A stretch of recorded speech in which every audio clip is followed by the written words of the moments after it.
So, kaya na kayo guys. Huwag kayo mahiya. Pasok kayo dito. Nandito kami ni Uncle Boy. So, meron tayong anim na nanonood, pero tatlo lang sa taas. May tatlo tayo nakabago. Sigurado yan. Yung mga nakabackdoor na chichismis na naman. Chismavers na naman.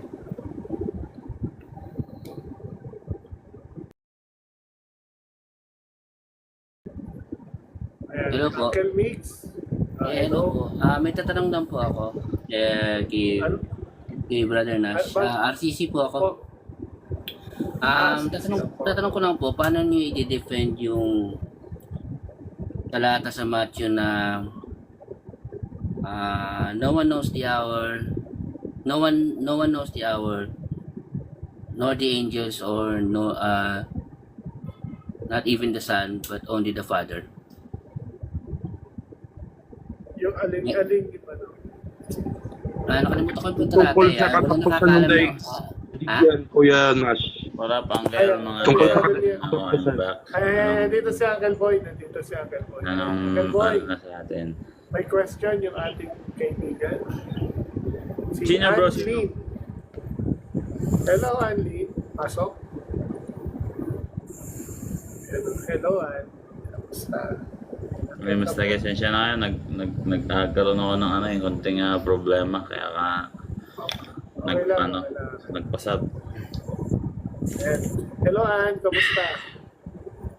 So, kaibigan ko to si Ann. Pakilala ko lang sa inyo. Hello. Hello, Ann. Good evening, Ate. Ngayong gabi eh.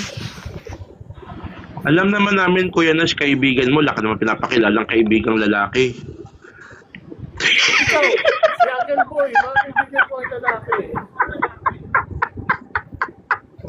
Lahat na pinapakilala mo dito sa amin, puro chicks mo. Hindi, joke lang. Joke lang. Disclaimer lang, no? Kahit dyan si Uncle Nash, maraming kaibigang babae. Loyal yan. Kilala ko yan. Joke lang. Alam ko naman yun, nagjo-joke lang ako. Merong loyalty card sa pag-ibig yan. Loyalty card. Sige, balikan na natin yung tanong ni Migs. Alright. Yung tungkol sa katapusan ng daigdig, hindi alam kung kahit ang anak, anghel, ay di alam kung kailan ang Anong verse? katapusan. Ano kasi yan eh. Babasahin natin yung letra por letra. Nasa baba lang yung sagot niyan. Anong verse ba yung sinasabi niya? Mateo 24 yata. Mateo 36. 24, talatang 26. Alright, basahin natin. Nasa baba lang yung 6. 36. 36. Alright. So sabi dito, yung letra por letra, subalit tungkol sa araw at oras na iyon ay walang nakakaalam kahit ang mga anghel sa langit, ni ang anak kong di ang ama lamang. Kung paano sa mga araw ni Noe, gayon din naman ang pagdating ng anak ng tao. Kung mapansin mo, no, yung pagdating ng sa araw ni Noe ng baha, surprise yun. Niwan di talaga kapanipaniwala yung kasi sino ba naman ang maniniwala kay Noe? Nagagawa siya ng arka, wala naman dagat doon. 'Di ba? Pangalawa, basahin pa natin. Sapagkat kung paano sa mga araw na iyon bago bumaha sila'y kumakain at umiinom at nag-aasawa at pinag-aasawa hanggang sa araw na pumasok si Noe sa barko.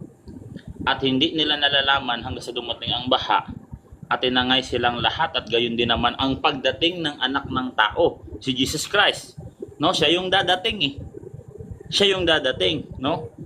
Kaya may dalawang taong pumunta sa bukid, ang isa'y kukunin at ang isa iiwan. O, papasok na naman yung hallucination ng mga born again. So, sorry, mabangga talaga ka dito. Na rapture daw.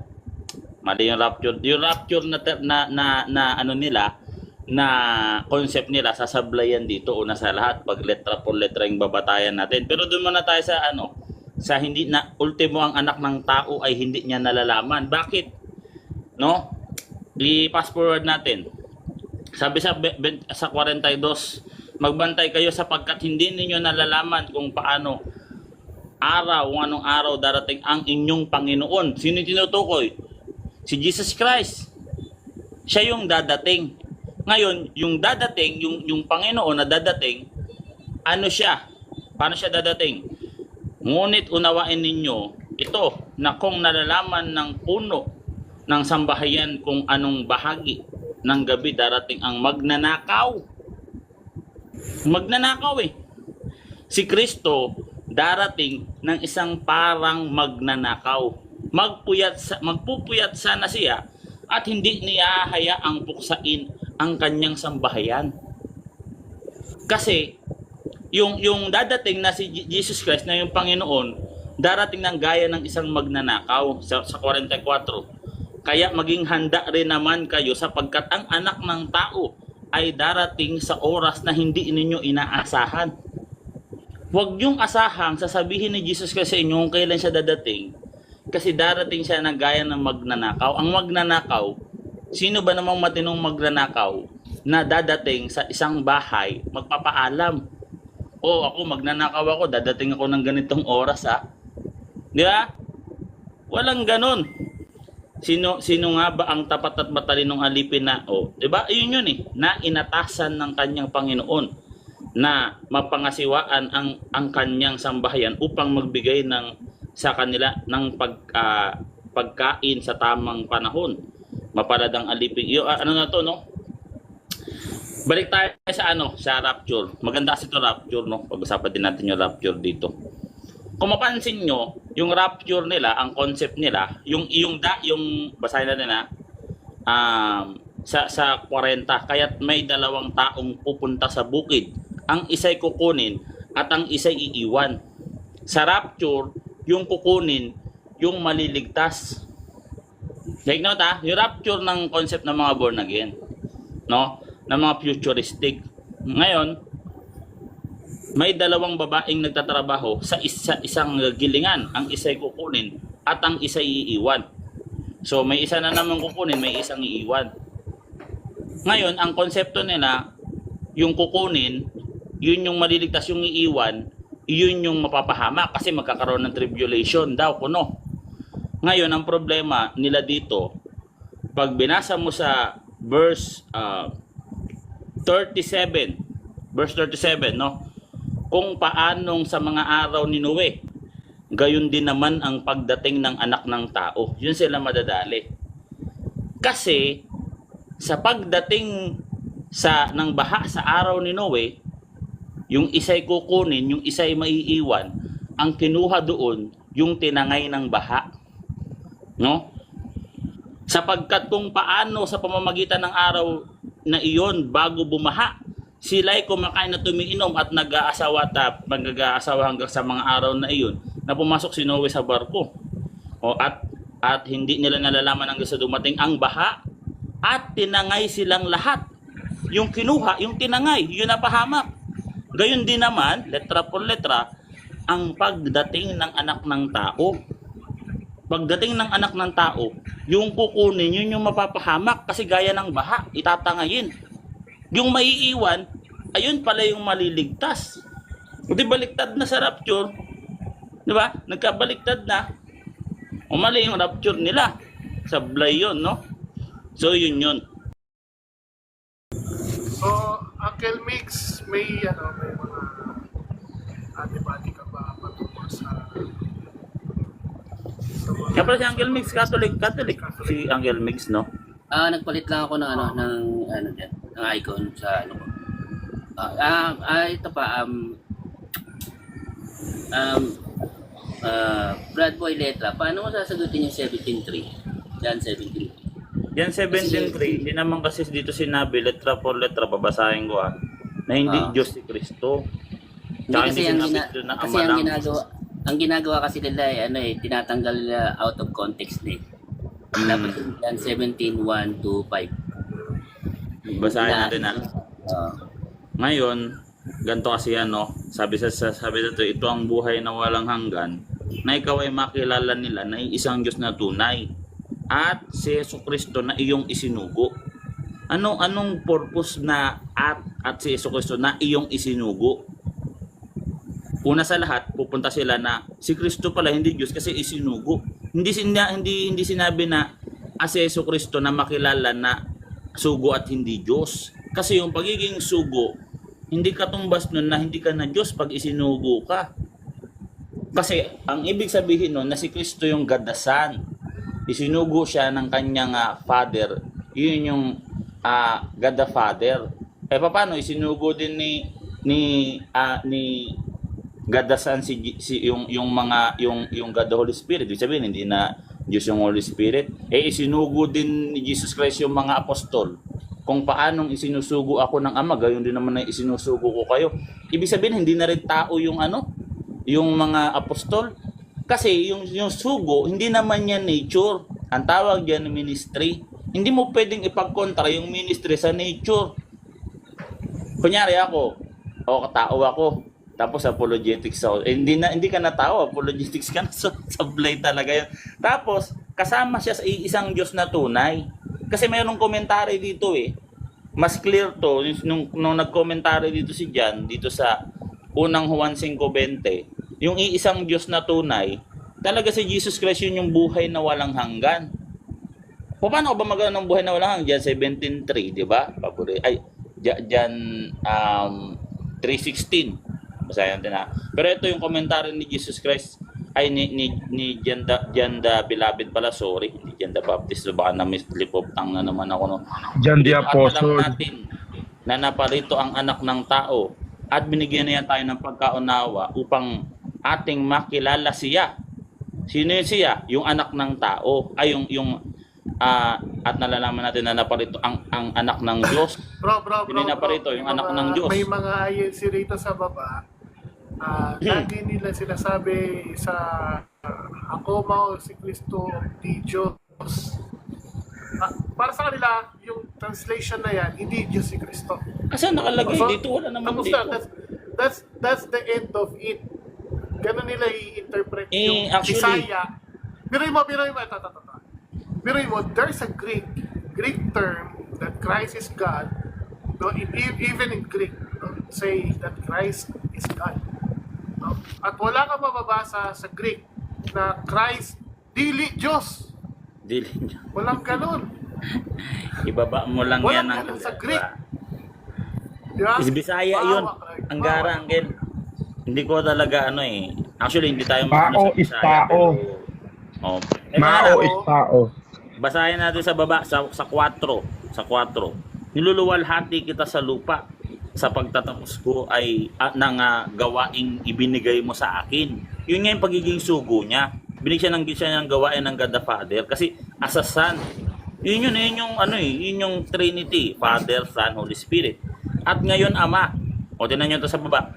Luwalhatiin mo ako sa iyong harapan ng kaluwalhatian na aking tinaglay, letra po letra, tinaglay, no? Sa harapan mo bago magkaroon ng sanlibutan. Bago pala magkaroon ng sanlibutan, taglay-taglay na niya yung kaluwalhatian ng gayang sa Ama. Sinong tao lang at hindi Diyos ang nagsabi nito sa Old Testament? Na uutusan ang Diyos, luluwalhatiin siya. Na yung kaluwalhati ang hinihingi niya, taglay-taglay na niya. Bago palikhatin ang sanlibutan. Hindi niya naintindihan yung sagot mo, bro. Hindi naman sinabing ikaw lamang Nasabi doon, ikaw, Ama, makilala na iisang tunay na Diyos. At sino pa yung makikilala ng iisang tunay na Diyos? At ang sinugo. Pinuputol niyo Actually, wala naman sinabing Ama dito. Yung Ama dito sa unang mga verse. Ngayon, kasama na rin yung Ama, kasama na rin yung Holy Spirit. Kasama na si Jesus Christ, isinama niya mismo yung sarili niya. Brother Boy, let me follow up question na ako. Sige bro. Kasi di ba sabi glorify me with di ba yung glorification yun, di ba? Yes, bro. Okay. Kasi kung mapapansin mo, tapos binigyan mo pa nung isa yung the glory that I have before the foundation. Tama. Yes, bro. Okay. Kasi nakita ko sa isang Isaiah 42:8, God never gave any glory to anyone. So paano nangyaring hinihingi ni Kristo yung glory sa Diyos? Isaiah 43:8 42:8. o 42. Yung Isaiah 42:8 kasi, actually, hindi naman to between God the Father and God the Son. Ah, Kung basahin natin ito sa original na salin, dito sa may Hebrewong wika, Fesel kasi yung larawang inanyuan dito. Ibig sabihin idols. Yung idols, hindi yan so it concludes only na may glory na talaga si Kristo nung una pa. taglay na niya.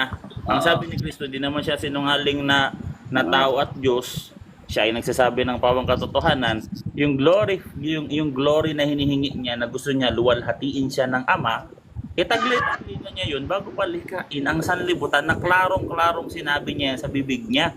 Kaya nga, yung sinabi niya na ikaw ay makilala nila na iisang Diyos na tunay, ang kasunod dun yun nasa baba kasi gustong iparating ni Kristo sa mga tao na yung God the Father at God the Son ay iisang Diyos na tunay, kasama siya. Para niya din rin sinabi na ako ang Diyos at buhay na walang hanggan. Correct. Kaya kung letra po letra hanapan tayo, saan mabasa sinabi ni Kristo, Diyos ako? Iyan yung talata. Iyan yung talata Doon ng si Liza Biblia. nanonood akin ha. Nagkabalay na si Liza kaibigan natin. No, Liza. So yun, guys. Linaw talaga niyan. Ba't nila yan na hindi na matanggap? Kung mahal nila yung Biblia, kung tanggap nila yung nakasulat dito, naniniwala sila na ito'y salita ng Diyos, tanggapin nila ito ng puso. Ngayon, dito tayo sa Isaiah 42 verse 8. Yung larawang inanyuan dito, hindi ito patungkol sa mga ordinaryong larawan na kahit ano. Pag binasa mo to sa Hebrew, ito'y Fesel. Ibig sabihin ng Fesel, idols. Bakit sinabi ng Diyos yan? Kasi, sabi ni Saint Paul, dito sa 2 Korinto, sa 15 hanggang 17, hindi mo pwedeng paghaluin ng liwanag at kadiliman. Hindi ka pwedeng sumamba kay Jesucristo sa tunay na Diyos habang nakikisalo sa pagsamba sa mga Diyos-Diyosan. Babasahin ko. Dito sa ibig sabihin nun, hindi mo pwedeng, sabi nga ni Saint Paul, 'di ba? Unang Korinto 10:21, hindi ka pwedeng uminom sa kopa ng Panginoon habang kumakain sa hapag ng mga demonyo. Kasi yung mga Diyos-Diyosan, especially sa time nila, yung mga Diyos-Diyosan na yan, kung mapansin mo, manifestation ni Satan yan, unang Korinto 10:20. Kaya kung mapansin mo, kung the way sila sumamba sa mga yung mga pagan on that time, nag-aalay ng bata, nag-aalay ng dugo, nag-aalay ng kung ano-ano, meron silang pagtitipon. Pag pinagdiriwang nila yung araw-araw ng kanilang Diyos. Pero, Uncle Boy, Ano yan, bro? pwede ko na bang pwede nyo bang basahin yung Proverbs chapter 30 verse 4? Sige, bro. Babasahin. Talata ka dyan. Pwede yung pakibasa. 30 verse 4? Oo, Tama ba? para makita natin, para tapos na bro. Para game over Alright. na sa mga INC. Letra por letra. Babasahin na natin yung letra por letra. Ito. Sige bro, sige. Sino ang umakyat sa langit? Ito ba yan? Oo. At bumaba sa Sino lupa. umakyat sa langit bro? At bumaba sa lupa, sino yan? Ay. si Sino Jesus yan? Christ lang. Si Jesus Si Christ Jesus, ang tuloy. bumaba sa Testament lupa. yan, Umakyat sa tuloy. langit. Bumaba sa lupa. Tuloy. Sino ang nagtipon ng hangin sa kanyang mga kamao? Sinong nagbalot ng tubig sa kanyang damit? Sinong nagtatag ng lahat ng mga bagay na dulo ng daigdig? Siyempre Diyos to, no? Ano ang kanyang pangalan? Ano ang pangalan ng kanyang anak? Tiyak Anak. Lalaki. Ang nalalaman. linaw bro, anong pangalan Letra ng po, kanyang anak? Kung Wala na, mapansin tapos na, natin game over dito, na, bro, yung letra por letra dito, tumutukoy ito sa iisang Diyos, God the Father and God the Son. Kombinasyon na to. Kasi, Pinapakita dyan Angel, yung Diyos, Ama, may anak na lumalang kasama sa paglalang. kasama, Isang iisa lang Diyos. sila. Diba? What is the name of His Son? Yung Diyos, Bro, sino? this is Old Testament, bro. Yes, prophecy kasi ito eh. Sino ang umakyat sa langit at bumaba sa lupa? Yung God the Father ba? Saan nakasulat Kaya sa nga New Testament? nothing was made eh. Nakalagay doon, without him, nothing was made. Yes. Unang ano ba yun? Unang Tapos na. Game over na. teka lang Angela, diyan ka na Ang mga saglit. sige lang. Itong mga kulto na to, sarap magpaponyatan.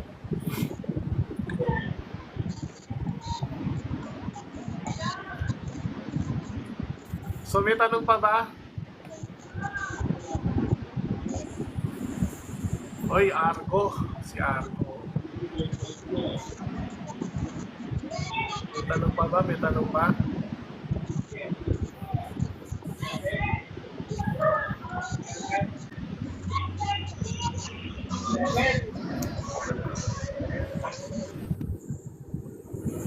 Sa mga gusto pa magtanong, tanong lang po kayo.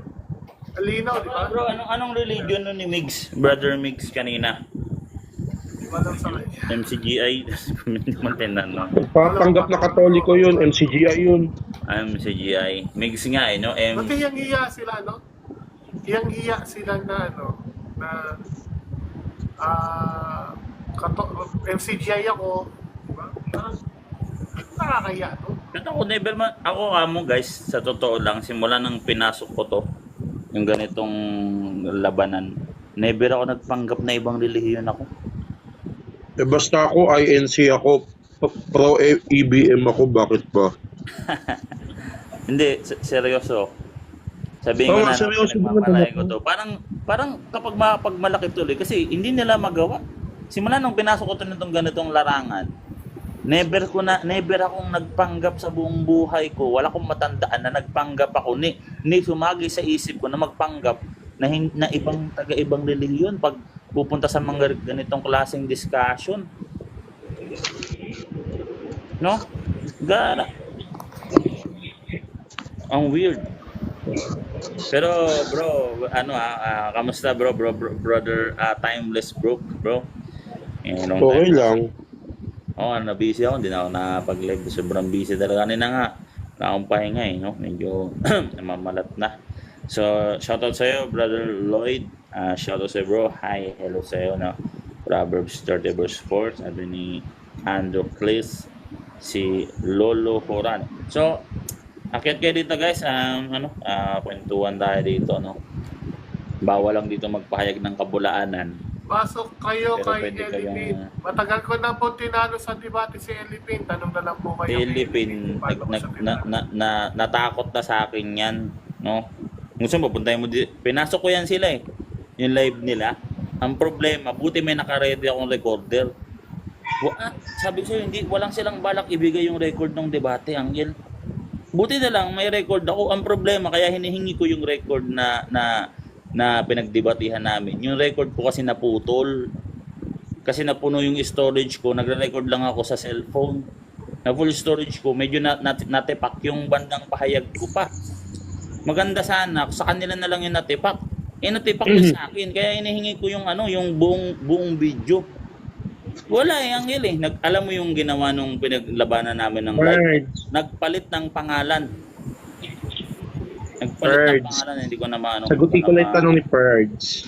Sabi, Pasok. bro ba yan si Timeless? Hindi, sister ako. Ano ka ba? Kapederasyon mo ko. Ano ka ba, Purge? Paano yan bro? Nang patulan ng mga ganyan, no? Ikaw ba naman, Diyos Si Lloyd, Leo? nandito si Lloyd. Lloyd, welcome. Brother Ano Lloyd, po kinaliman anong- natin, Uncle Lloyd? Kumusta, Lloyd? Ano po? INC. Yes. Agaw. Welcome po sa live. Welcome ka dito. Ask anything about Nagsusuri ka Bible. po ba o nagsusuri ka po ba o meron ka nang alam na gusto mo? Ano po ba? i-compare Nagasusuri po ba? Nagasusuri. Gusto mo ba Hindi magkaroon ng po. comparison between your belief? Hindi po. Ano po yun? Pero nice to meet you bro. Nice to meet you bro. Feel at home dito sa live, no? Kung gusto mo magtanong si Brother Nash, no? Si Brother Nash kasi, no, ipagmalay ko lang sa mga tao dito sa live. Yan po ay tinatawag na the walking encyclopedia. Hindi, totoo. Hindi yan ako po mapapaya yan. dito. Yan po yung nakikipag-agawan ng eskritura kay San Jeronimo. Ayaw ibigay kay San Jeronimo yung eskritura, gusto kanya lang. Madamot po tayo- yung patriarka na yan. Hindi po tayo mapapahiya dito ay Brother Nash, no? Oo, Kaya- totoo po ang kaalaman ni Nash. Mm. So, yan. Hindi totoo yan, huwag kayo maniwala. So anyways, Hindi totoo Brother Lloyd, yan. ano ba yung gusto mo malaman? So baka pwede natin pag-usapan. Baka may gusto nga topic, bro. Pwede. Kung wala, pati na lang si Brother Blink. Brother Blink, anong church mo, bro? Welcome sa live. Brother. Tanong ko lang po. Sige, sige po, tanong ka. Totoo po bang may mali rin sa Bible? Wala pong mali sa Bible. Ang sabi sa Bible ng letra po letra, sabi ni ano ba yun?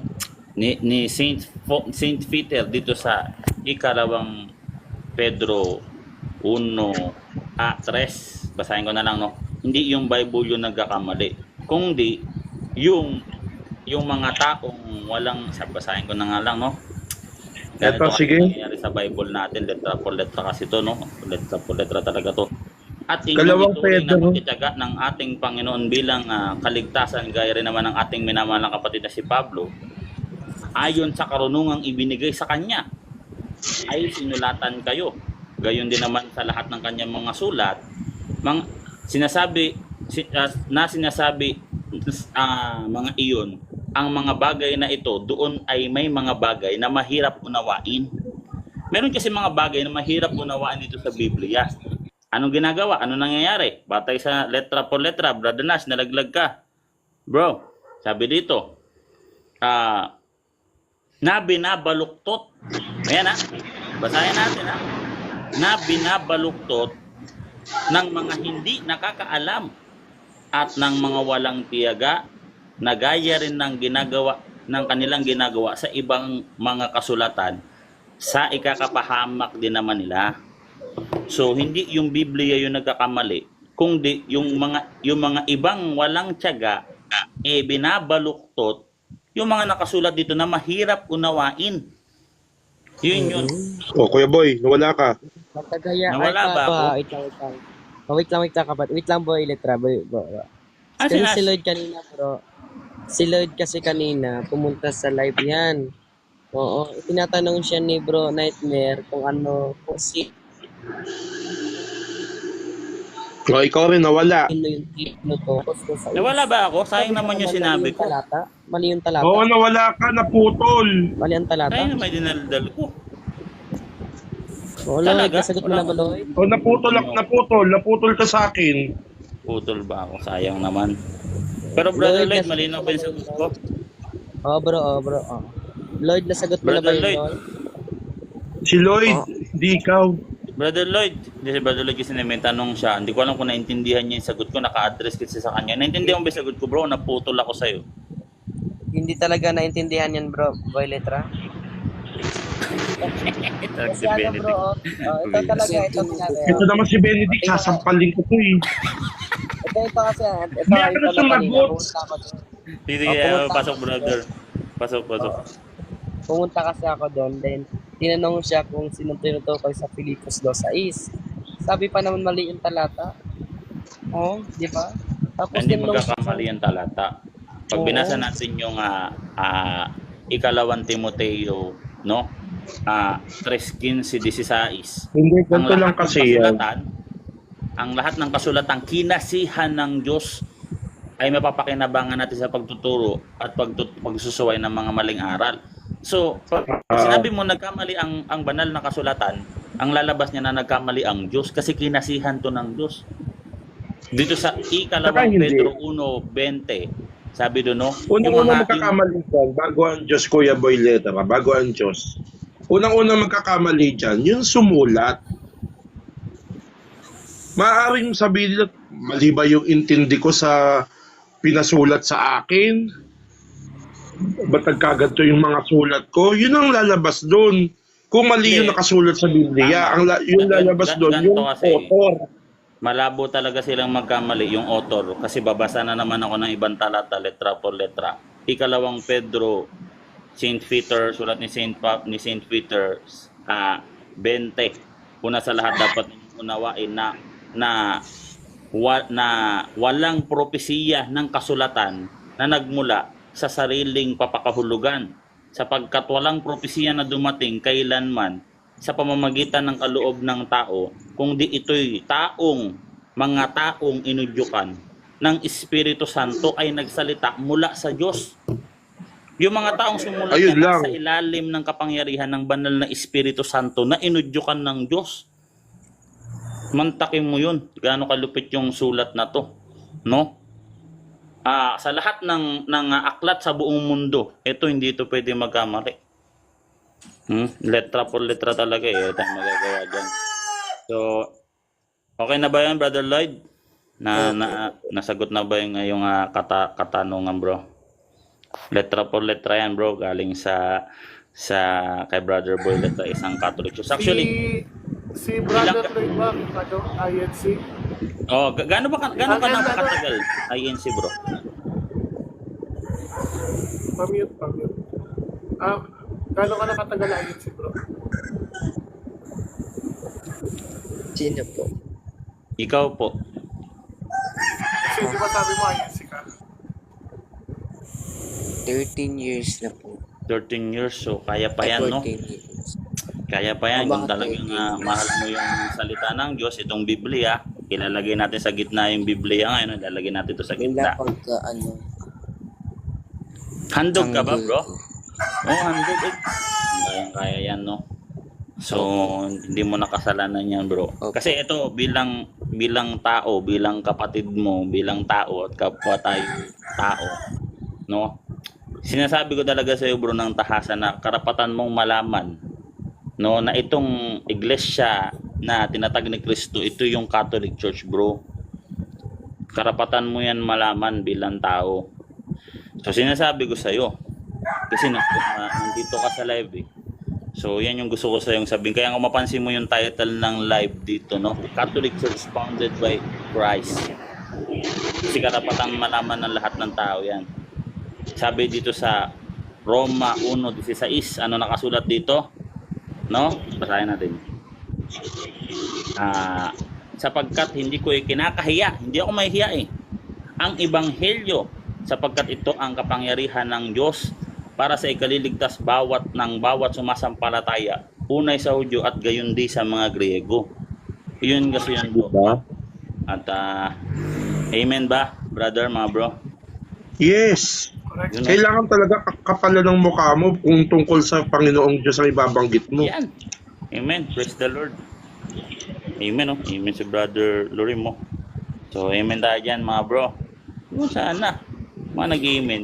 Mga ano talaga, mga na Ang safety. problema, baka kahit anong sabihin mo, Ano ba nangyari? Ba't nawawala ka, Kuya Nash? Hindi malinaw naman, bro. Tuloy mo. Sige, tuloy mo lang. Tignan natin. si Kadan, ano pong kinaniban natin, bro?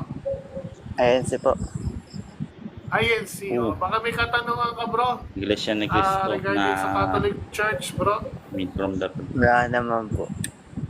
Gano'n ka Hindi pwede ka nakatagal, bro? magtanong, bro. Gano'n ka nakatagal sa INC, bro? Sa Iglesia ni Cristo, bro? Down muna ako. Wala po. Salamat, Kuya Nash. Ano na po, mga Kuya Boy, thank you. 10 years. Sige lang, 10 years. 10 years. Kaya pa yan, no? Narinig mo ba yung sinabi ko kanina, bro? Bumaba. Brother Fall mo ba si Brother Fall? Narinig mo yung sinabi ko kanina, pandi ko na ulitin kasi yan talaga yung sinasabi ko dito no na yung nasa title no na itong iglesyang Katolika, no, karapatan yung malaman to at hindi ko to ikahihiya, sabi ni Fall. Dapat nyo talaga tong malaman. Ito talaga yung tinatag ni Kristo, guys. At ito lang yung iglesyang naka-line up na aral sa Biblia. Yung iba sumasablay. 100%. So, karapatan yung malaman yan. Amen ba? Wala, taga-amen natin, bumaba.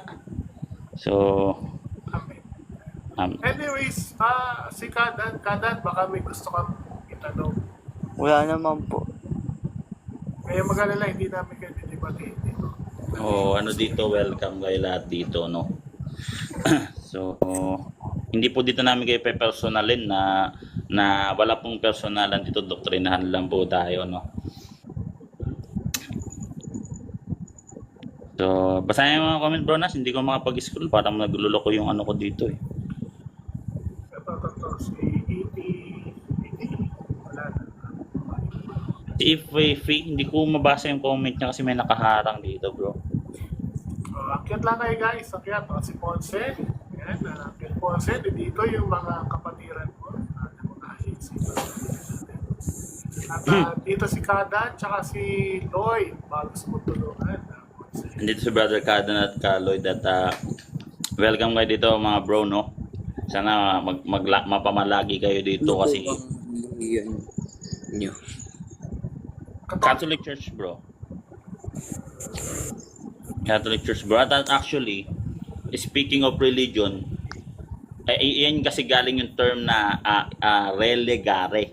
Yan galing yan, yung etymology yan. Ibig sabihin, pakikipag-isang muli sa Diyos. Ibig sabihin, dati na tayong may pakikipag-isa sa Diyos, naputol yun, at ang ginagawa ng Catholic Church, ibinabalik tayo sa Diyos, sa piling ng Diyos, sa state of grace, sa biyaya at grasya ng Diyos, sa piling ng Diyos, yung relasyon natin sa Diyos.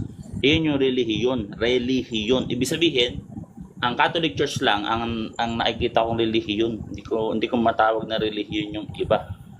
Pasensya na. Kasi pag sinabi mong Catholic Church, bro, pag sinabi mong religion, that is from the Latin word. Kasi kami Latin Church. So from the Latin word, religare. Yes. So sa amin galing yung termino religion.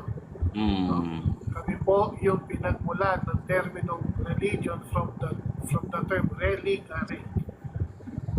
Ngayon, tama yung sinabi ni Uncle Boy, hindi mo pwedeng ikapit sa kanila, sa mga sekta, yung terminong religion, because when you say religion, that is to bite back.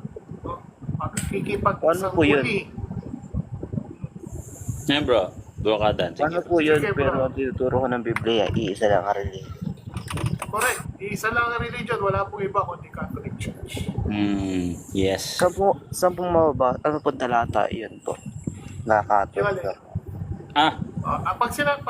Kasi ang tanong mo kasi, paano po yun, iisa lang yung religion, Catholic Church. So, hindi mo pwede sabihin na iisa lang religion, Iglesia ni Cristo. Wala ka nang mababasa ng gano'n na verbatim. No? Pero ang Diyos Meron kasi, po. na sinabi, iisa lang ang Naniniwala po religion. ba sa Biblia? Wait lang. Isa-isa na tayo. Ang sabi mo, Brother Lloyd, meron pa tayo mababasa, iisa lang ang religion, Iglesia ni Cristo. Meron ba? Wag niyo. Ay, wala po. Pero may mababasa Yun na yung iglesia. sinasabi ko. Huwag mong putol-putol yung banal na kasulatan, bro. Kasi salita ng Kristo. Yun yung sinasabi ko, walang gano'n. Kasi yun yung hinahanap niyang term, eksakto, na iisa lang yung religion, Catholic Church. So, same scenario, pwede ko ibalik sa inyo, for example, pero ba kayo mababasa, isa lang ang religion, Iglesia ni Cristo. Wala kayong mababasa gano'n. Diba? So, kapag ibinalik sa inyo, so technically, hindi nyo rin mababasa. So, make sure if you gonna ask someone na meron di kayo isasagot kapag yun ang itinanong sa inyo. Yes. Sige bro, pagtanong kayo, ano yung may tanong si Brother Dan? Sa inyo po mababasa yung ano po, yung Ano? Catholic na religion po sa Biblia. Catholic. So wala, sabi nga ng kapatid mo bro, si Lloyd, wala kang mababasa, Iglesia ni Cristo lang ang religion sa Biblia, walang ganun. Bro. So agree ka ba kay Brother Lloyd, Kanan?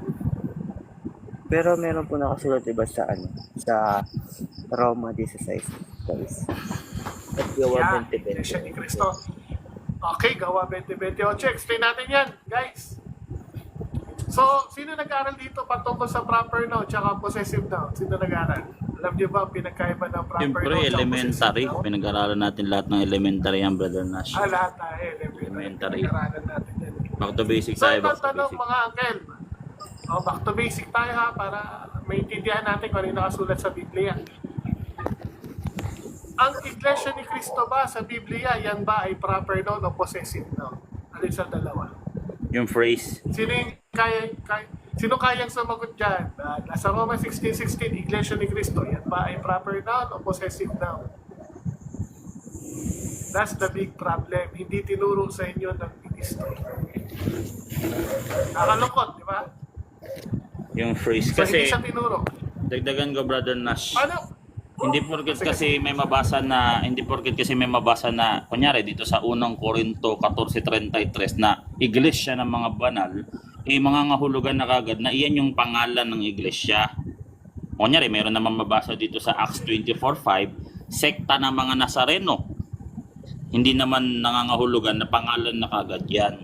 Pag ginamitan natin ng utak, kagaya dito sa Acts, sa mga ibang wari, unang Timoteo 3:15, Iglesia ng Diyos, hindi na kagad yan yung pangalan kagad kasi gagamitan natin ng utak yan kasi tinuruan tayo ng elementary tayo ng mga teachers natin ng elementary. Mawawala naman na sa isa yung kawawa naman yung mga teacher natin ng elementary. Nagpagod lang pala sila, hindi pala tayo natuto, no? At itong Bible, ito po ay aklat po ito, meron po ito mga nakasulat, hindi po mga drawing na aklat. Gagamitan po natin dito ng grammar, hindi ng abstract or ng mga kung ano mga ano dito, mga dapat talaga grammar, nakabisang grammar tayo dito. No? Ngayon, sige brother na, explain mo na yung Kuya. kaibahan ng proper noun sa common noun. Sige, ganito. Sige, Lloyd, baka may gusto kayo dagdag. That's ba natin. May tanong ako. Iglesia plus Cristo equal. Iglesia plus Cristo. Ang Iglesia plus Cristo, Hindi, yan si natin Cristo siya. ang ulo ng Iglesia. Siya ang founder ng Iglesia. Siya ang pangunahin sa lahat ng Hindi. mga bagay. Tahimik ka muna, bro. Tahimik ka muna, bro. Kasi nagtanong ka, no, nagsalita ka, meron ka na naman bagong isyong inungkat. Sabi sa Colossus 1:18, si Cristo ang pangunahin sa lahat ng mga bagay patungkol sa Iglesia. Hindi mo ipaplas si Cristo sa Iglesia, siya ang simula diyan. Walang ganun, bro. Siya ang nagtatag niyan ng iglesia. Siya ang pangunahin sa lahat ng mga bagay sa iglesia, bro. Kasi hindi pwede tao lang ang magtatatag ng iglesia. Sabi dito sa Salmo 127 talatang 1, walang kabuluhan. Kung maliban ang Panginoon ang magtatag ng bahay. Kundi ang magtatatag dito ay walang kabuluhan. Wala rin kabuluhan kung hindi maliban na si Yahweh ang magbantay ng bahay. Siya ang tagapagbantay, tagapagligtas, siya rin ang tagapagtatag.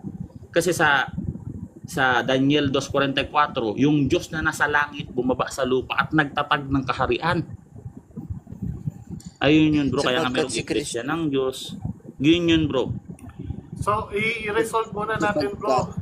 Kasi, bro, resolve muna natin, ha. Ang i-resolve natin dito, kung yung Iglesia ni Cristo, yan ba ay pangalan? So, Pangalan. i-resolve natin. Kasi, ang naka-mindset sa inyo, kaya kayo nagtatanong sa born again, sa Catholic, saan mababasa, GWSD, saan mababasa yung Katoliko sa Biblia, saan mababasa yung born again sa Biblia, or saan mababasa yung Seventh-day Adventist sa Bible.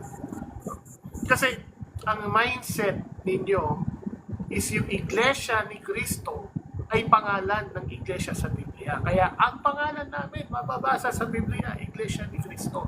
Ngayon ganito, aalamin muna natin kung tunay na pangalan yan. Kasi kapag hindi siya pangalan ng iglesia, lalabas niyan, bro, nawalan kayo ng karapatan kung saan mababasa Sapagkat si Cristo ang ulo. Mute ka muna. Tuloy, bro. Ganito, bro. So, lalabas, bro, paikaw na iya, kapag napatunayan natin na hindi pangalan ng iglesia, ang Iglesia ni Cristo, lalabas, nawalan kayo ng karapatan magtanong sa iba saan mababasa ang pangalan ng Iglesia Diyos sa Bible dahil yung Iglesia ni Cristo mismo ay hindi pangalan. Okay? Tapos i-counter ko lang, brother Nas, kasi ganito yung argument nila. Sapagkat si Kristo kuno ang nagtatag, ang pangunahin sa lahat ng mga bagay ng iglesia, nararapat lamang na dapat sa kanya nakapangalan ng iglesia. Mali na naman saan nakasulat yun. Ngayon, kung ako bumasa dito, letra por letra, ngayong bahay ng Diyos, no? doon ilalagay ang pangalan ng mga banal na hindi maglalaho magpakailanman. Bibigyan ng pangalan, nandun yung pangalan ng mga santo. Upang alalahanin sila sa gitna ng kanyang bayan. Yun yung bahay ng Diyos na tatawaging bahay dalanginan ng lahat ng mga bansa. Isaiah 56:4, 5, 6, 7. Oh, ibig sabihin hindi na si Kristo yung may-ari ng iglesia kasi ipinangalan sa mga santo. Ang labo ng analogy. Kahit ipangalan ko yan, kunyari ako, may-ari ako ng isang tinatag kong samahan. Pwede kong ipangalan kahit kanino yan. Kasi ako ang may-ari niyan. Karapatan ko yun, bro. Ganun yun. Hindi porket ikaw na kagad yun nagtatag, ikaw, pangalan mo na kagad yan.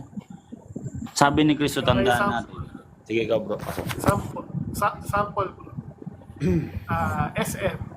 Pag may-ari yan ni Henry C. Bakit hindi Henry C ang pangalan ng mga SM? Bakit SM? Ha? Dapat SM. Dapat Henry C, hindi SM. So, hindi ganun bro. Hindi ganun na. Dapat Henry C. Para masabing pangalan. No? Para masabing pangalan yan ng iglesia, dapat nakapangalan ng iglesia ng Kristo. Hindi po ganun. Saan nakasulat yun? So, Sabi natin, saan nakasulat? Wala nakasulat na gano'n. Let us be honest. Maging honest tayo, walang gano'n. So, Brother Lloyd, sige, mag-explain ka bro, tas kami naman yung mag-ano sa'yo, ano nito, Gusto mo, kasi may counter na natin kagad yan eh. Mateo 24, 4, 5. pa-explainin natin siya, Angel, para mag-enjoy naman si Brother Lloyd. O sige, So, sige bro Lloyd, pasok. explain ka tapos sasagutin naman namin yung mag-explain. Efeso 5:23. Sapagkat ang lalaki ang ulo ng kanyang asawa, tulad ni Kristo na siyang ulo ng iglesia, na kanyang katawan at siyang tagapagligtas nito. Bro, ulitin ko nga yung tanong, ulitin ko. Ang tinatanong namin dito, saan nakasulat na pag siya ang may-ari, kailangan sa kanya nakapangalan? Walang tutol, buong kakristyanuhan bro, ipaalala ko sa'yo bro, lahat ng mga Kristiyano naniniwala na si Kristo ang tagapagligtas ng iglesia bro. Walang tututol dyan eh. Si Kristo Kahit din, mga born, kahit ang mga Buddhist bro, kahit ang mga Hindu, hindi sila tutol na si Kristo ang ulo ng iglesia. oo, wala ganyan bro. Ba't mo kailangan sabihin Wala yan silang bro? tutol. Ang topic natin Ang dito, ulitin tanong natin namin topic. sa'yo. Ulitin mo bro. Ulitin mo topic bro. Ang tanong namin sa iyo bro, paano Labo. niyo ipapaliwanag ng iglesia ni Kristo yan ay proper noun? Proper Kita mo noun. bro, Kasi sorry naka-proper bro, noun yan sa kita inyo. mo medyo struggle ka bro. Paano mo papatunayan proper noun yan? So gagamit ka ng mga talata, but technically the question is hindi mo siya naiintindihan bro. Honestly, maging honest tayo. Ano nga ba yung proper noun? Explain niyo muna bago di ba? I-counter na So natin. i-explain. Sige bro. Para bro Lloyd, makinig ka dito para sa to kasi hindi mo naman kasalanan ba't nandiyan ka makinig ka na lang no. Dito sa Mateo 24 talatang 4-5, kanino ba tumatutupad? Kasi gamit kayo ng pangalan ni Kristo, mga basahin ko nga to. Sumagot si Jesus at sinabi sa kanila, mag-ingat kayo na huwag kayong mailigaw ng sinuman sapagkat maraming darating sa aking pangalan na nagsasabi, ako ang Kristo at ililigaw nila ang marami. Magtuturo sila ng ibang Kristo dito sa 24. Dagdagan pa natin kung ano yung karakteristik nila. Anong karakteristik nila? Nung lilitaw sa pangalan nila, sapagkat lilitaw sa ibang salin, susulpot. Diba? Lilitaw ang mga bulaang Kristo at mga bulaang propeta at magpapakita ng mga dakilang tanda at mga kakababalaghang anupat ililigaw kung maaari pati ang mga hinirang. Pati yung mga hinirang ililigaw nila. Susulpot sila, mga ngaral ng bulaang Kristo at mga bulaang propeta, lilitaw sila sa pangalan ni Kristo. Magpapanggap ng mga Kristiyano, gagamitin yung pangalan ni Kristo. Letra por letra, lilitaw. Sino yung lumitaw? Lilitaw. Susulpot na lang basta. Ang Catholic Alam mo Church. ba, Pasok, bro Nas. Sorry, sige, tuloy. Tuloy mo lang. Okay. Sige ka, understood na yun. Napansin ko, understood na yun. So, Bro Lloyd, ulitin ko Bro Lloyd, alam natin lahat si Kristo nagtatag ng iglesia. No, alam natin lahat dito na si Kristo ang pangulo at ulo ng iglesia. Maging ang mga Hindu, Buddhist, no, mga non-Christian, mga Muslim, alam nila si Kristo ang nagtatag ng Oo nga eh. iglesia. Nakatawa. So, kaya ang tanong namin sa iyo, bro, paano mo mapapaliwanag sa amin na ang Iglesia ni Cristo, yan ay pangalan? No? Ayon sa Biblia, sa mga referensya, yan ay pangalan ni Cristo. Yan ay Sige bro, proper name. bigyan kita na. Actually, yung proper name nyo, iba eh. Kung mapansin natin dito sa registration nyo, ganito, Iglesia ni Cristo, open parenthesis, Church of Christ, close parenthesis, tapos may nakalagay na international. Ito yung proper noun nyo dito sa ano, saan to nakasulat sa, hindi na rin kayo naka-align sa Bible. Kagaya ng mga MCGI, kasi mga MCGI na demanda yan sila. Gagamitin nila Iglesia ng Diyos. And daming mayroong Iglesia ng Diyos. Tapos galit pa sa kanya yung inalisan niya, Iglesia ng Diyos din, yung kay Kristo Jesus pa. Suhay ng katotohanan. Ang haba-haba ng kinuha sa Bible. Halatadong kinukpya talaga sa Biblia. Ang haba eh. Na-demanda sila, nagpalit sila ng pangalan. Ngayon, ang pinaka-unique na pangalan nila para makapag-rehistro sila sa SEC registration, Member Church of God International. Wala na rin sila sa Biblia. Ayon sa pamantayan ng mga kagaya nyo na pag wala sa Biblia yung pangalan, hindi totoo. Wala na kayo sa Biblia kasi nahirapan na kayo magparehistro sa SEC. Iba na yung nakasulat doon. Hindi na Iglesia ni Cristo lang. Taglish na eh. Iglesia ni Cristo, open parenthesis, So, Church of Christ. Ganito. Paano ngayon yun? Bro? Hindi na rin kayo. Wala na kayo sa Biblia. Baka Pamantayan. pwede niyong i-explain sa akin o sa amin dito na paano naging proper noun yung Iglesia ni Cristo? Na nakasulat yan. Paano? Sa Roma, 16 talaga eh. Roma, 16. I-explain ko sa inyo, Roma 16. Kunin natin yan. No? Ecclesiae. No? Ecclesiae, doon sa salitang Griego, no? That is nominative pronoun. Yan ang problema. Dapat alamin natin na maigi, no? Kapag kinuha mo in Greek term, no? Lalabas niyan, nominative pronoun. Ano yan eh, feminine yan. Yung ecclesiae. When you say feminine, it's, ano siya, pangalan na ito, plural. Feminine. Ecclesiae, plural. Kaya kapag iti-renounced siya, churches, not singular church, churches. So, nominative pronoun, plural. No? Kaya sa English, churches. No? Kasi tinanggal nyo lang sa Tagalog, ginawa nyo mga. Tinanggal nyo yung mga, ginawa nyo lang Iglesia ni Cristo. Yun kasi yung grammar sa English, Tagalog eh, no? Oo, yung kasi grammar sa Tagalog. Pero, di ba, that's the yung trap na ginawa sa inyo. No, Na-trap kayo doon. Dahil na-trap kayo doon. So, kapag tinignan niya sa English, hindi po ganun. So, nasa English natin is, that is nominative pronoun, which is churches of Christ. Roma 16:16.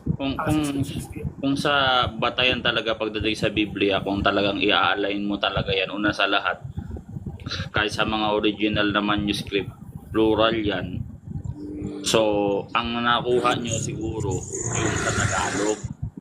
Ngayon yung sa Tagalog kasi, yung English kasi churches, pagka rumami kasi sa English, may add s lang yan eh.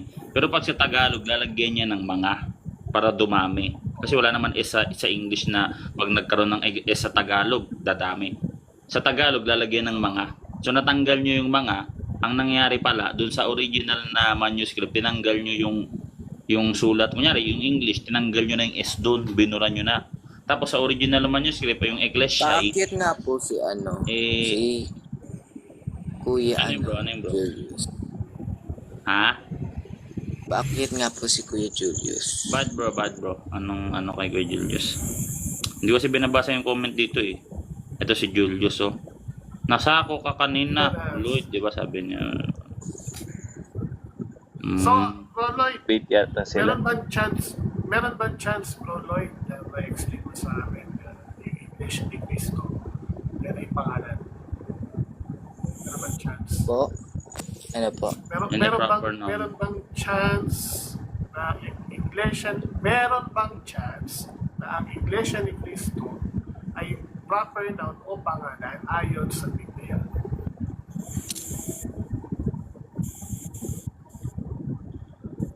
May chance po ba na proper noun or O kung kaya mo ma-explain sa amin.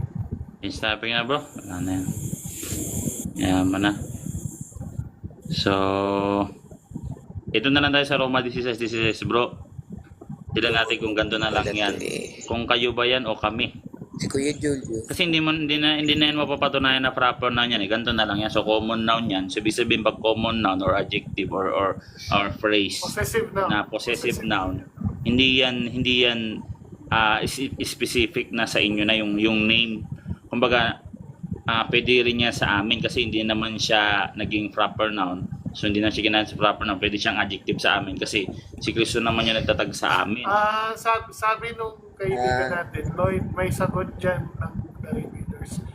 Brother, yung mga taga-revealers pumunta sa amin, naglabas ng mga references. Yung lahat ng references pinabasan, for example.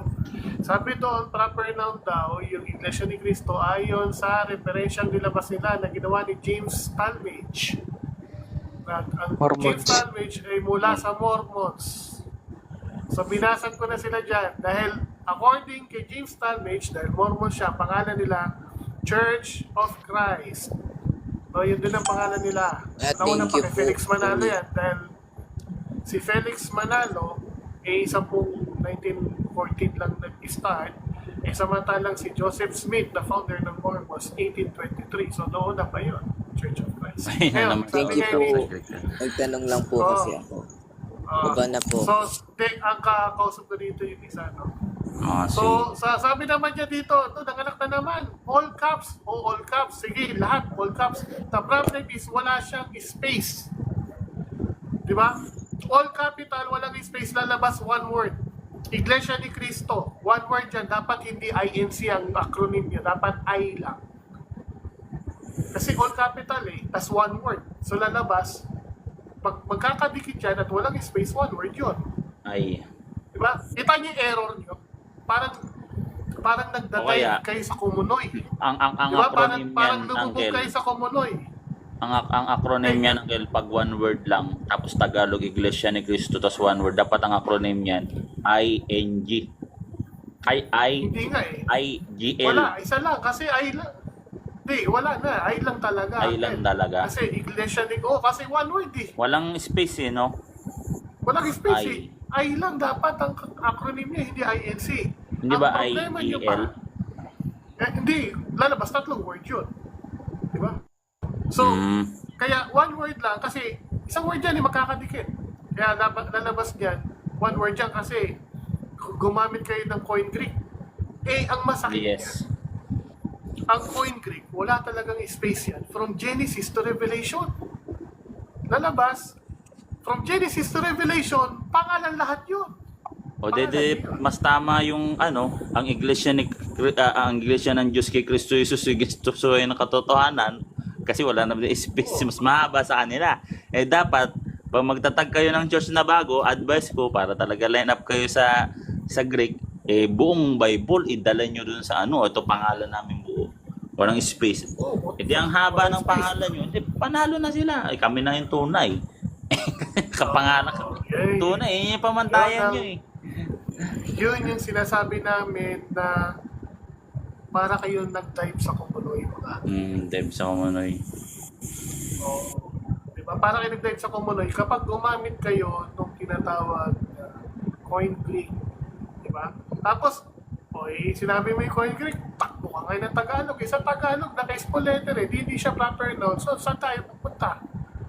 Diba? Wala pa rin patutunguhan yung argument yung mga uncle. Di ba ganito na lang. Sa sarili? Para matapos na yung issue ito. Tingnan natin kung sino ba talagang iglesia yung tinukoy dito eh. Basahin ko, gusto nyo. Letra po letra, hindi nyo na to kayang angkinin pag binasa ko na to. O ngayon, Sige, Uncle, go ahead. kaninong iglesia to? Yung mga iglesia ni Kristo. Babasahin ko ha. O makinig kayong lahat, showdown to.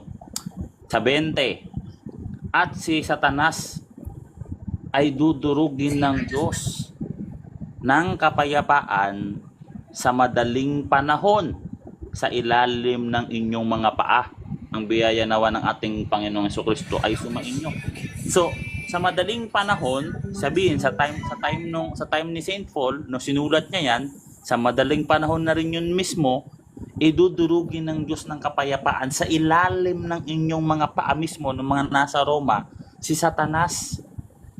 Kaya yung Roma, kung saan nagkukuta ang mga demonyo, dinurog sa ilalim ng paa namin. Wala naman kayo on that time. 'Di ba? Ang aral niyo, si Satanas yung dumurog sa iglesia. Baliktad yung aral niyo dito sa iglesia, dito sa Roma 16:16 sa talatang 20. Kasi ang aral niyo, yung demonyo yung tumalo dun sa iglesia kasi lalo sa Roma to, sabihin, natalo yan, natalikod yan. Hindi. Yung Roma, dudurugin ng Diyos sa ilalim ng paa ng mga taga-Roma sa madaling panahon. Kaninong iglesia to? Yung nakasulat dito sa talata. Buksan nyo yung mga mata nyo, mga tenga nyo, mga puso nyo, isip Kaya nyo. tanong, Uncle, sinong iglesia nakatatag sa Roma mula noon hanggang ngayon? Oo. Dinurog sa madaling Ito pa ba panahon na sa ilalim ng tanong paa. lang naman po ako eh. Oo nga, nagtanong ka. Hindi, okay Karapatan lang, mong bro. malaman to, bro. Karapatan mong malaman to Oo, bilang tao. nagtanong ka, bro. Antok Binibigay na namin po. sa iyo. Okay yan, bro. Sige, go. So, yan. May accept tayo ng iba. No, si ano. Sasabihin ko lang po. Si J-Ban Lozada, ano to? Bro, anong church mo, bro? Catholic ka, bro. Catholic. Catholic os. Duwag Peace po be with you, bro. Ito si Ark Kaiser ba? Ark Kaiser ba yung ano niya? Bro, anong church mo, bro? Catholic po. Yun, nice. Peace be with you, bro. Welcome dito, Pilat Home. So, pakiat pa tayo ng iba. Kausap tayo ng mga ibang... Wala siyang argument. Wala eh. Nakakaawa naman. Mga makata. Pero dala-dala niya yung pagiging makata, ha? Ng mga taga-abilang ano. Hindi makata. Yung makata tayo dito. Yun lang. Alright. Makata lang. Shout out. May shout out lang. Alam niyo na kung sino siya. Teka, share ko nga saan niya to. May nag-notif kasi sa akin, no? Brother Rich. Nalaglag din si Brother Rich. So, ano na kayo guys, samantala nyo kasi busy ako. Bihira na lang ako mag-live, no? Sobrang busy ko talaga.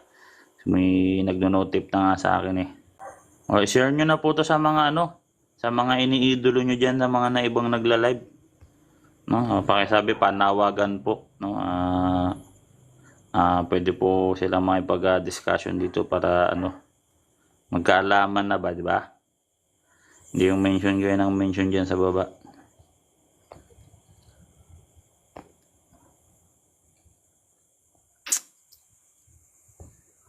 So, nawala si Brother Nash. Sa mga bro, ba may gusto kayong i-share sa taas yung mga kapatid natin? Wala, in-invite ko yung mga dito. Wala, hindi naman umakyat, no? So, yun, wala. Sephiroth. Shoutout sa'yo, Brother Sephiroth. So, kaya nga, ito nga yung Roma 16:16 actually. Ang Catholic Church lang talaga ang pwedeng mag-claim nito, wala ng iba. Lalo ang Roman Catholic Church, ang Latin Rite. Kami talaga to eh. Kung baga, generation nila, yung mga sinulatan dito, kami naman yung generation ngayon ng Roman Catholic Church, no? At kung mapansin nyo, sa madaling panahon, hindi sinabing matatalikod ang Iglesia ni Cristo no, na tinatagsa na nasa Roma, na nasa kung saan-saan, no? Especially sa Roma. Sa Roma po, ipapailalim si Satanas sa ilalim ng mga nasa Roma sa madaling panahon.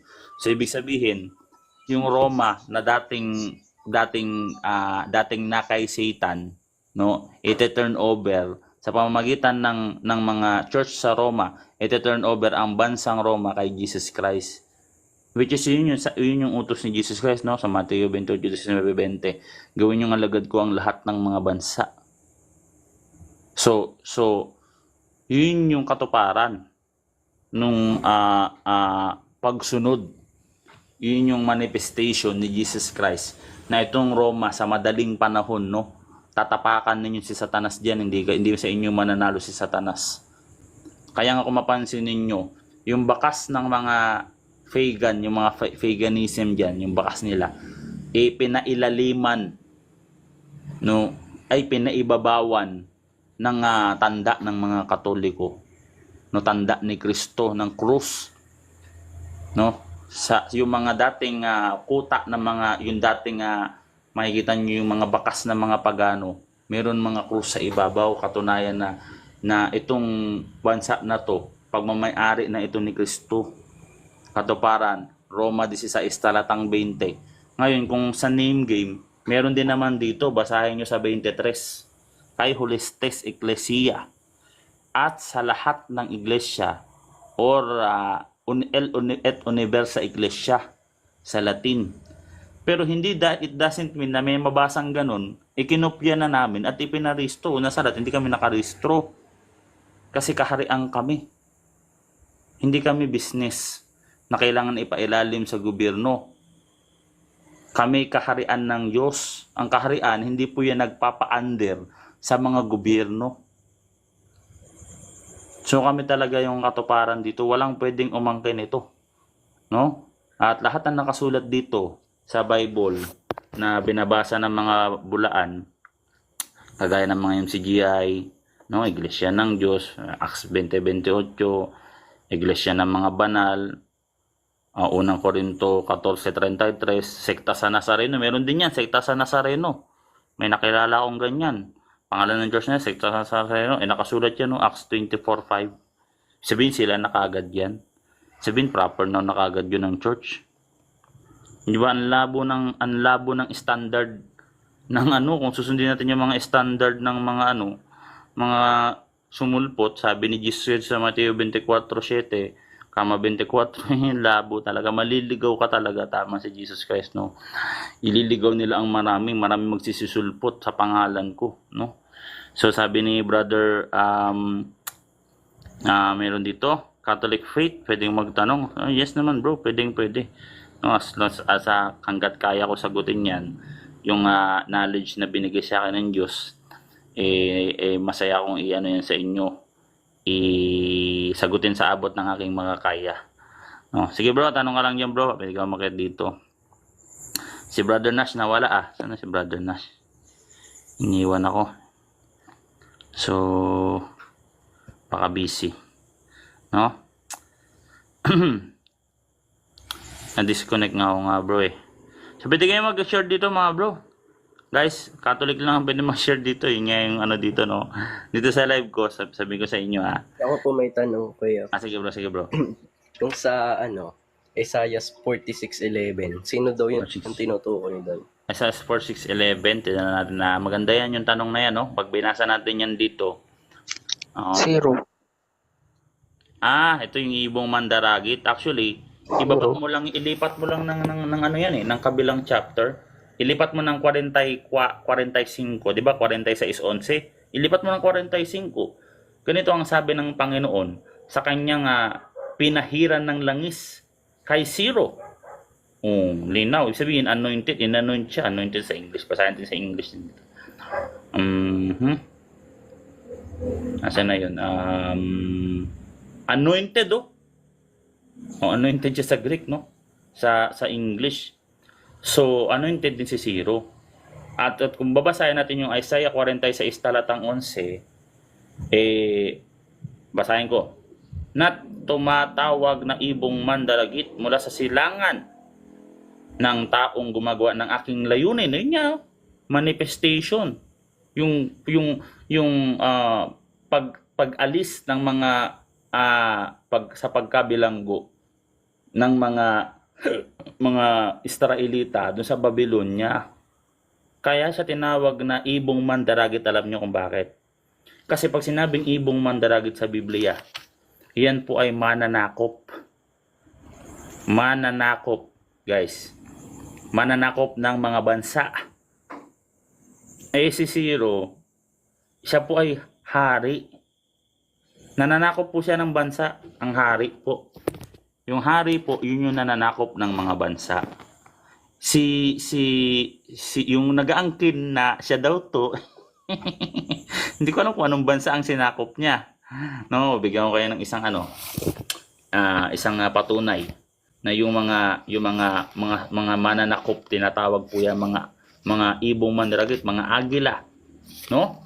Agila nga yan eh. Pagbibigyan mo dito sa Mateo, basa tayo ng verse, guys. No? Matagal lang kasi akong walang review, guys. Sa totoo lang, no? Medyo busy tayo. Bro, may tanong daw si Catholic Faith. Ay, patanay mo, bro? Tanong ni Catholic Faith about daw sa dinosaur, ba't wala daw sa Biblia? Okay. Catholic Faith, hindi po tayo Bible alone, bro. Hindi po porket wala ka nabasang dinosaur dyan, wala ka ng karapatang paniwalaan ang dinosaur. Kaya nakakatawa yun, no? At ang Genesis, hindi po yan na taka-detailed, no? Yan po ay tula. Hindi po yan dinetalye talaga lahat. No, kasi kung mapansin mo dito, babasahin natin na ito po ay hindi lang po ito pagkukwento basta-basta. Progressive po ang pag-aaral sa Book of Genesis.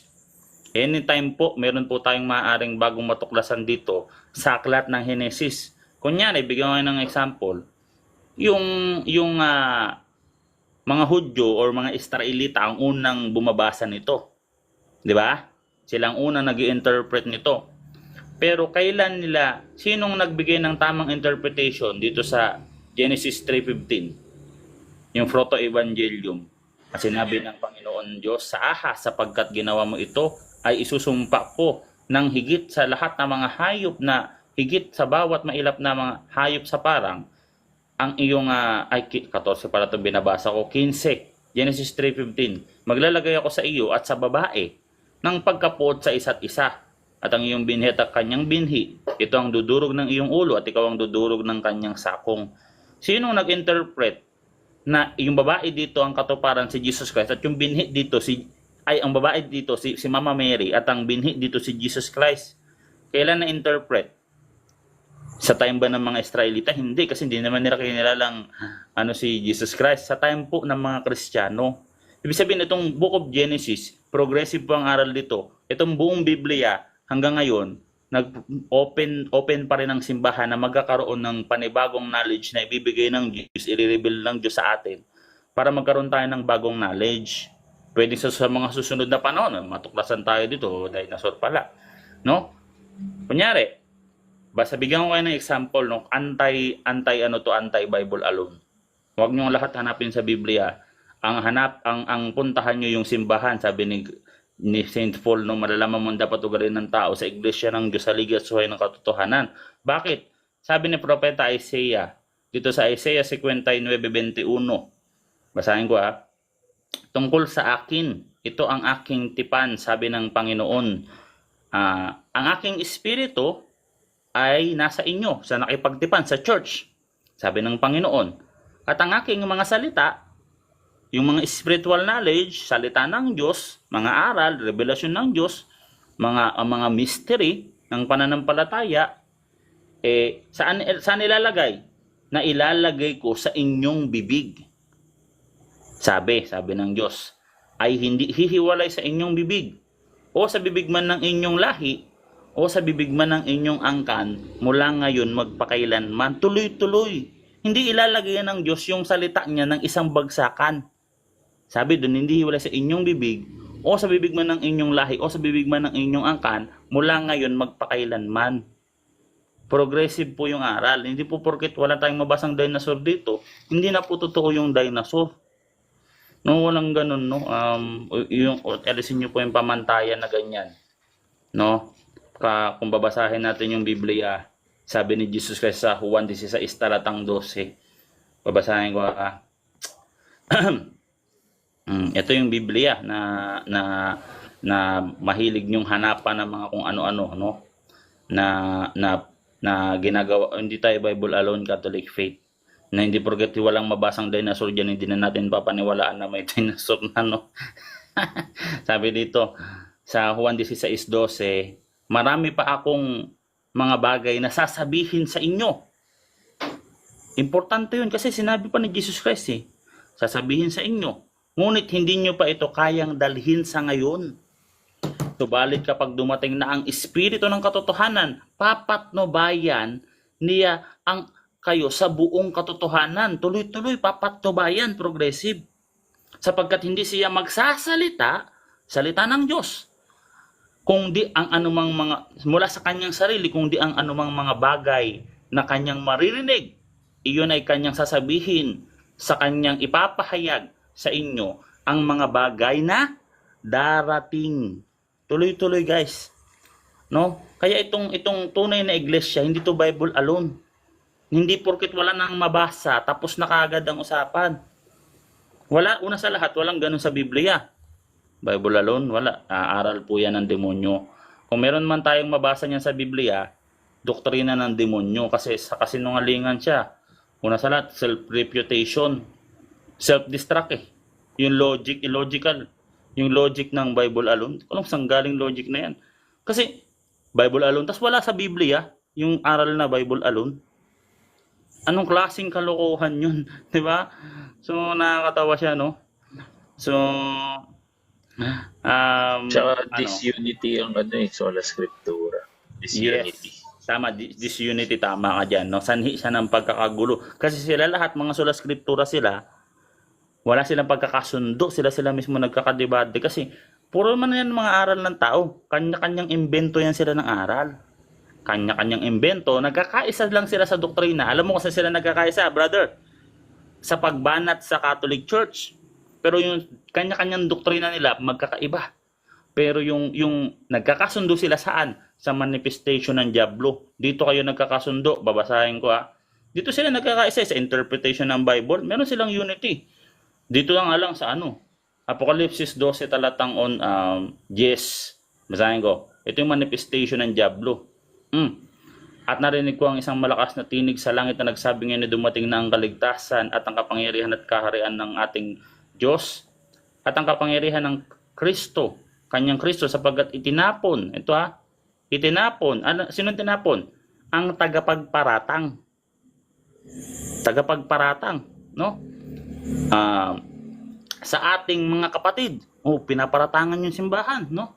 Na siyang nagpaparatang sa kanila sa harapan ng ating Diyos araw at gabi. Manifestation ni Satanas na paratangan ng ating mga kapatid ang simbahan. Kasi wala. May nakita ba tayong Diablo na mamaratang araw at gabi sa simbahan dito sa lupa? Wala Ang makita natin, mga protestante nagkaisa sa Biblia, sa pamamaratang ng simbahan. Magkaisa ng interpretation. Ito sila nag-unite. Pero yung doktrina nila, dala-dala, hindi walang unity. Kasi katha lang ng tao. So, yan. Manifestation pala ng Diablo, pamaratangan tayo araw at gabi. Walang tigil. Sa harapan ng ating Diyos. Ibig sabihin, sa batas ng Diyos. Gagamit sila ng batas ng Diyos. Sa harapan ng ating Diyos, paparatangan tayo. Gagamit ng Biblia. Babasa, Exodo 20 verse 4. Katoliko lumabag dyan.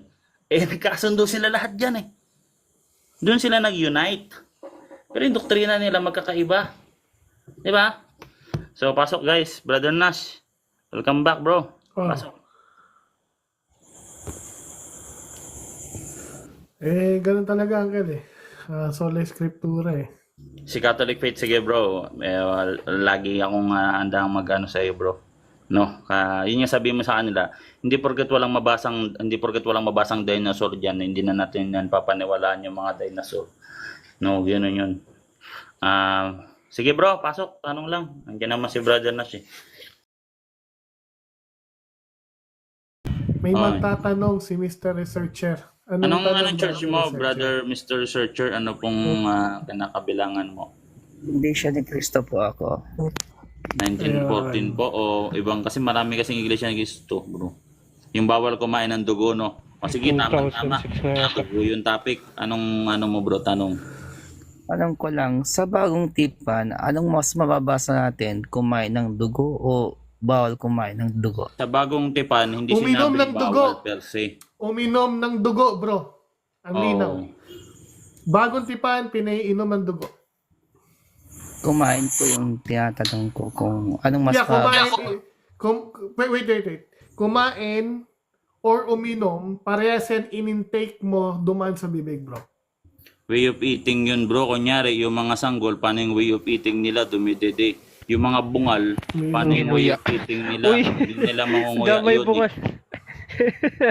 Food Ano yan, processor bro, eh. parang- Gagamitan lang natin ng logic yan. Yung mga bungal, Parang hindi ano nila yan, yun mangunguya, lulunukin nila yun basta. So, Tapos yung Marshmallow. letra mga... por letra, bro. doon Kung muna pwede tayo kuya natin, sa sa terminong kumain. Anong mas mababawasan natin sa bagong tipo? Kumain O sige, pagbigyan Gusto mo- kita, bro. Pagbigyan kita. kumain ng dugo o huwag kumain ng dugo o kumain ng dugo? Ano doon sa dalawa? Wala ang sinabi nakasulat? naman doon na huwag kumain eh. Kung Bro, tinitid lang ang sinasabi sa original na sa New salin. Testament, wala namang pinagbabawalan ng Diyos kung Kaya nga. papasok sa bunganga mo kasi Yung- lalabas mo din yan. Ang Yung masama original- yung palabas. Sandali, Kasi sandali. galing sa puso mo yun. Sandali, bro. Baka ang i-quote mo sa amin, bro, yung gawa 15:29 na naman, ha? Sa original na salin, bro, yung gawa 15:29, hindi kain ang nakasulat doon. Iwas. Kasi Iwas. yung dugo, hindi kasi porket kakainin mo yung dugo diyan, kung hindi yung ginagamit ng mga pagano na ritual na pinapahid sa katawan, winiwisik sa katawan, kagaya din ni Moises sa Old Testament sa Exodus 7, 'di ba? Winisik niya sa mga Exodus 24 pala 'yan, Exodus 24:7. Sabi ko nga, nalimutan ko na, no. Exodo Iwas po 24, yun. 4 Exodus hanggang 11. 24:7, no. Ito nga, no. De 4 hanggang 11. Ito, sa 8. At kinuha ni Moises ang dugo at iwinisik sa bayan. At sinabi, tignan ninyo ang dugo ng tipan na ginawa ng Panginoon sa inyo, ayon sa lahat ng mga salitang ito. Kaya nga, yung bagong tipan na kinukot nyo, hindi yan, walang kinalaman yan sa hindi Doon nila sa- pagkain ng dugo.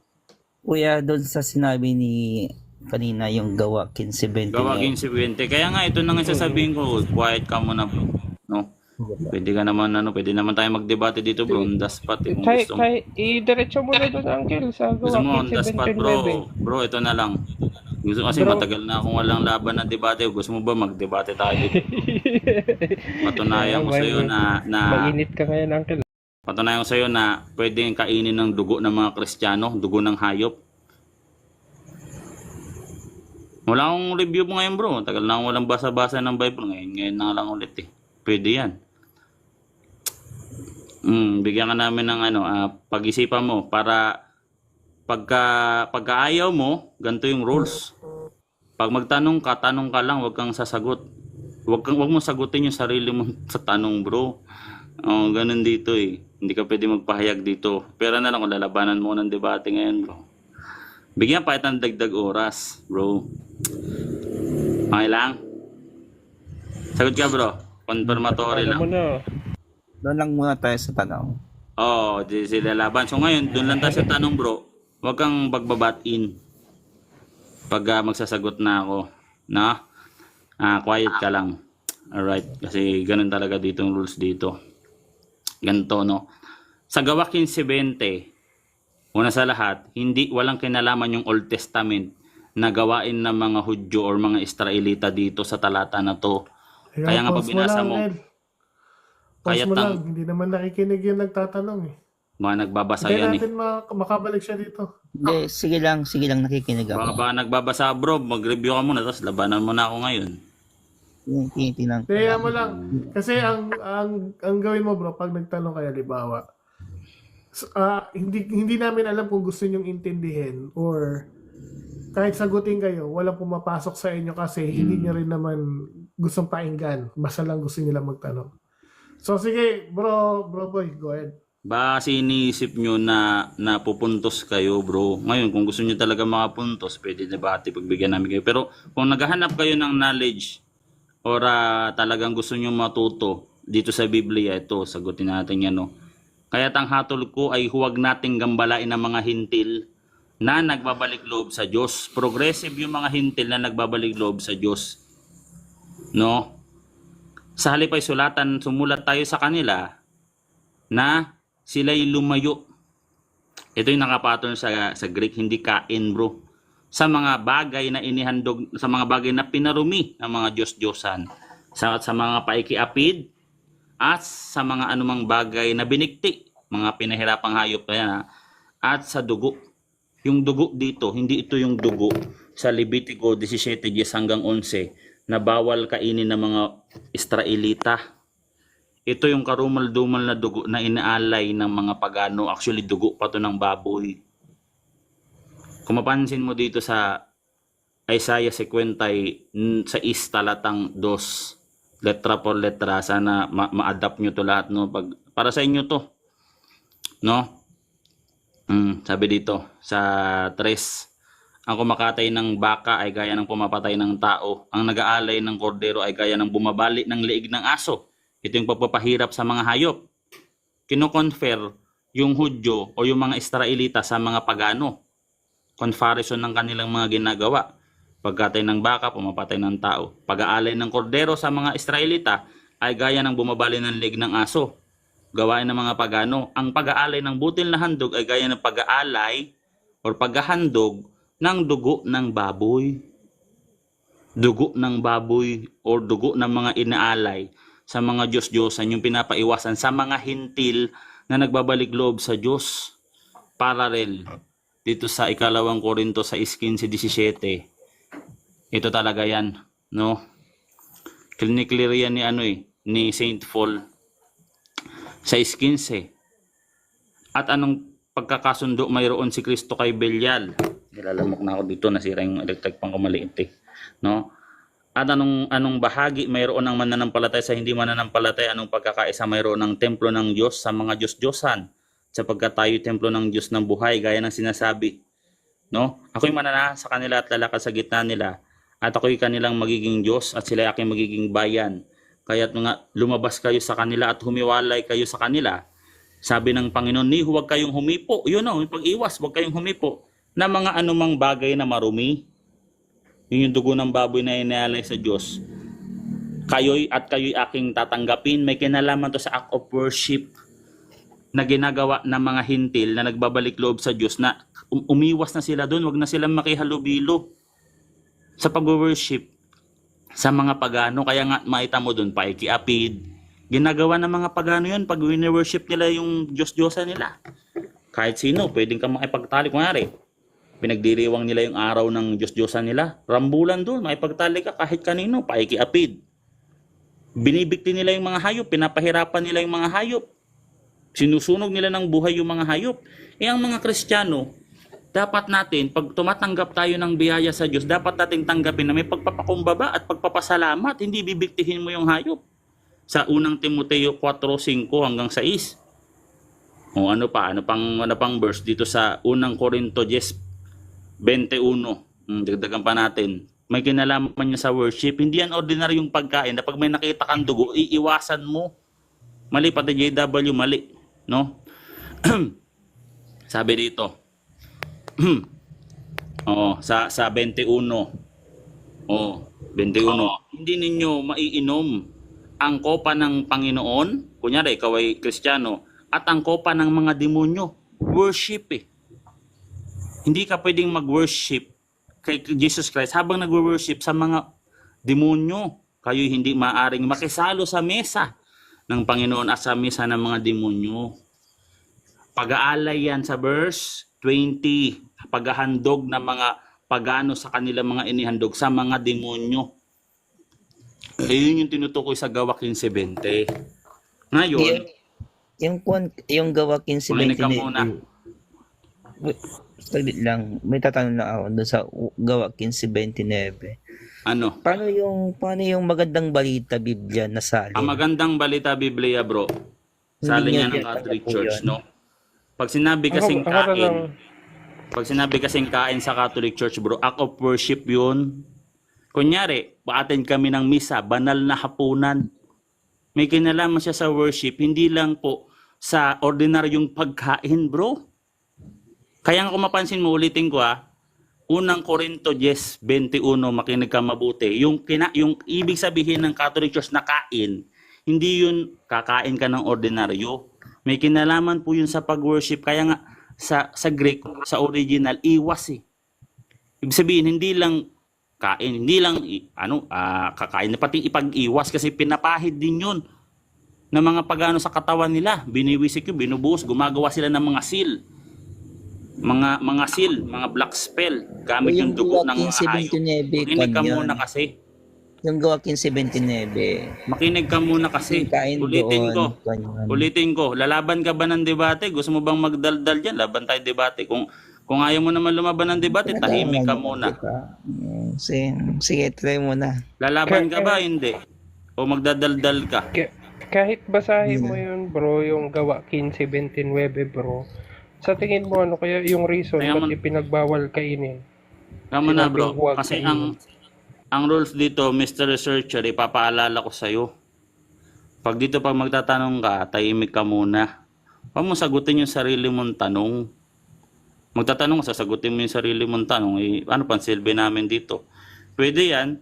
Kung gusto mo magpahayag dito, kung gusto mong tumutol ka na ng lubusan. Labanan mo ko ng debate ngayon mismo, bro. Yun ang rules dito. O ngayon, hindi ka lalaban ng debate. Pakinggan mo yung sagot ko. Magandang balita. Okay na ako doon. Okay na ako doon. Ganito yan, bro. No? Paano ka makapag-follow up question kung hindi mo papakinggan ng buo yung sagot ko? Kasi yung follow up question mo, nakabatay yun sa sagot ng kausap mo. Kaya nga follow up question. O follow up ako kasi may bago kang sagot. Ngayon, pwede mo na yan ang tawag kasi dyan, interrupting, bro, butt in. Nababat in yung sagot ko. Bumaba na. Bumaba na? Kahit naman basahin niyo yun, uncle. Kaya yan yung sinasabi ko sa inyo. Sometimes, nakakatamad magsalita. Dahil alam mo yung nagtatanong sa'yo. Nagtanong lang siya, ba't hindi naman yung gustong pakinggan? Hindi siya talaga naikinig. Okay yung gusto kitang i-butt in gusto kitang pamalian. Pero ang nangyari, tong mga nagtatanong na to, hindi talaga sila nakikinig. Kaya ipapamali niya sa'yo, hindi talaga siya nakikinig. Gusto lang niya magtanong. Kasi ganito yan, guys, no? Kung gagamit siya ng MBB, ibig sabihin, interpretation ng church, sabi pa nila, ayon sa Iglesia Katolika, MBB translation. Gaganto yan, no? Kung sa Greek yan, iwas yan sa Greek, hindi yan kain. Ngayon, bakit i-translate ng Catholic Church sa salitang kain? Kasi po, yung kain po, may kinalaman pa rin po yan sa act of worship. Ito, talata nga, binabasa ko, makinig kayong lahat, Hindi po porket sinabing kain, kasi interpretation na yan, ayaw mo ng letra por letra sa Greek, na iwas. Gusto mo kain. Sino ba nagsalin ng kain? Catholic Church. Anong ibig sabihin pag sinabing kain? Makisalo. Ordinary yung kain ba? Hindi po. Pag kinalaman pa rin po yan sa worship. Sabi dito, hindi ka pwedeng makikain na kain. Hindi sinabing worship dito. Pero, ibig sabihin dito, worship yung salitang kain dito. Basahin ko Hindi nyo pwedeng mainom ang kopa ng Panginoon at ang kopa ng mga demonyo. Kayo hindi maaaring makisalo sa mesa ng Panginoon at sa mesa ng mga demonyo. Kasi po yung act of worship namin, highest form ng act of worship, yun yung kakainin namin o pagsasalusaluhan namin yung katawan at dugo ni Kristo. At ganun din yung act of worship na ginagawa naman ng mga pagano ayon dito. Makisalo sa mesa ng mga demonyo. Ano yan? Yan ba ay ordinary yung kakain? Kagaya ng ibig nilang sabihin na bawal kumain sa karinderya ng dinuguan? Basahin mo dito sa 20. Hindi sinabi ko sa mga bagay na inihahandog ng mga pagano sa kanilang inihahandog sa mga demonyo. Pero Uncle, wait lang Uncle. May mga bisita tayo para accommodate natin sila. Natin. Sige bro. Sila bro, man. Hello. Pasok. So, welcome sa mga bisita natin kay Hello, magandang gabi mga kaibigan. Sipping on back from the legs, say something. Never tell her back that I never stay running. Sipping on facts, damn, no, I